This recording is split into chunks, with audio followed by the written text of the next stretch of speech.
So guys, भले ही Vince McMahon picture से बाहर हो गए हों, लेकिन ऐसा भी थोड़ी ना हो जाएगा कि उनके बारे में कभी बात ही ना हो। देखो, जब तक बिजनेस रहेगा उनकी बातें कहीं ना कहीं हर हाल में होती रहेंगी। तो अभी हाल ही में भी कुछ ऐसा ही हो गया जब हॉन्स वॉगल ने एक छोटा सा इंटरव्यू दिया क्रिस वैन शो पर। तो उन्होंने बताया कि रेसलमेनिया 24 में जब फिनली वर्सेस जेबीएल का मैच हुआ था, तो उसके बहुत टाइम बाद मुझे पता चला कि एक्चुअली में वो मैच फिनले वर्सेस जेबीएल नहीं, बल्कि विंस मैकमैन वर्सेस फिनले के बीच होना था। एंड नॉट ओनली दैट, बल्कि वो मैच होना था फॉर दी WWE चैंपियनशिप के लिए, और वैसे ही उसे कंसीडर भी किया जा रहा था। फिर बाद में जब चीजें क्लोज आई तो प्लान में एकदम से बदलाव आ गया और मिक्स में जेबीएल को ऐड करना पड़ गया। और फिर उसके बाद विंस मैकमैन वहां से हट गया और हमें फिनले वर्सेस जेबीएल के बीच में मैच देखने को मिला, जहाँ पे जेबीएल मैच को जीत गए। बट उस टाइम पर अगर ये मैच होता तो विंस वर्सेस फिनले एक अलग ही मुद्दा सेट करके आता WWE में। बहुत साल आगे तक इसकी बातें होती रहती। एंड कुछ यही कहना था हॉन्स वॉगल का विंस के ऊपर। बाकी आप इस वीडियो को एंड तक पूरा देखना, क्योंकि अभी तो बहुत से राजों पर से पर्दा उठना बाकी है। एंड नाउ आप देख रहे हैं रेसलमैनिक्स, एंड सब्सक्राइब करना तो बनता है। वेल, बिल एप्टर जो एक बहुत ही अच्छे जर्नलिस्ट एंड फोटोग्राफर हैं, तो उन्होंने हाल ही में एक अजीब सी बात बोल दी,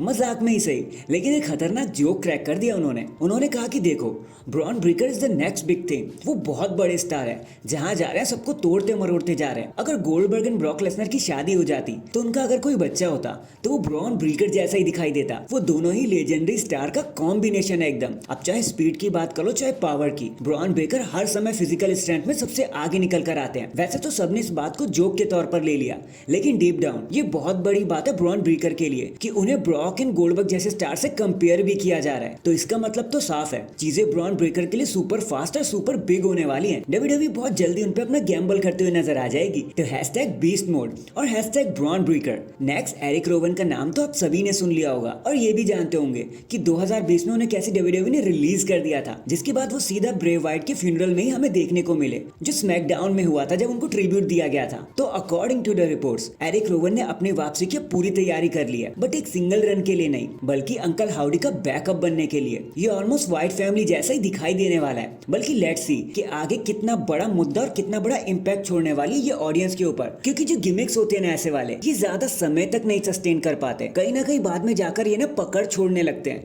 क्योंकि एक तो इनको चैंपियनशिप भी नहीं दी जाती और स्टोरी लाइन में ये अच्छे से फिट भी नहीं होते, क्योंकि इनकी डोमिनेशन दिखानी होती है। बाकी लेट्स सी अब ये जो नई व्हाइट फैमिली है ना, अंकल हाउडी के साथ कैसे काम करेगी। इन दी एंड लोगन पॉल अभी हाल ही में द बम की शो पर आए हुए थे, जहां उन्होंने बातों बातों में कुछ मजाक बात कह दी। उन्होंने कहा कि देखो, चीजें एकदम मस्त है, मैं तो मेन इवेंट कर रहा हूँ सऊदी अरेबिया को second time in a row, but मुझे एक चीज जरा सी दिक्कत दे रही है, और वो है इस इवेंट का भारी भरकम नाम, मतलब king and queen of the ring. यार, इसको बोलने में बहुत दिक्कत आती है। आई मीन, एक बार हो गया, दो बार हो गया, बार बार बिल्कुल भी नहीं बोला जाता। It's hard to speak. तो ट्रिपल एच, अगर आप ये बात सुन रहे हो तो प्लीज इसको जल्दी से बदल दो भाई, इवेंट का नाम चेंज कर दो बस आप, बाकी सब हम सब देख लेंगे। और बस यही कहकर लोगन पॉल हंसने लगे और मजाक मजाक में उन्होंने ट्रिपल एच को कह दिया कि भाई इवेंट का नाम चेंज कर दो। So that is it guys, अभी के लिए तो बस इतना ही। बाकी आप मुझे बताना, क्या ये जो king and queen of the ring है, क्या इसको बोलने में आपको भी दिक्कत होती है? लोगन पॉल ने क्या एकदम सही बोला? कमेंट करके जरूर बताना। एंड चैनल पर नया है तो चैनल को जल्दी से लाइक एंड सब्सक्राइब कर दो। बाकी मैं मिलता हूँ आपसे किसी और अपडेट के साथ, तब तक के लिए अपना ख्याल रखें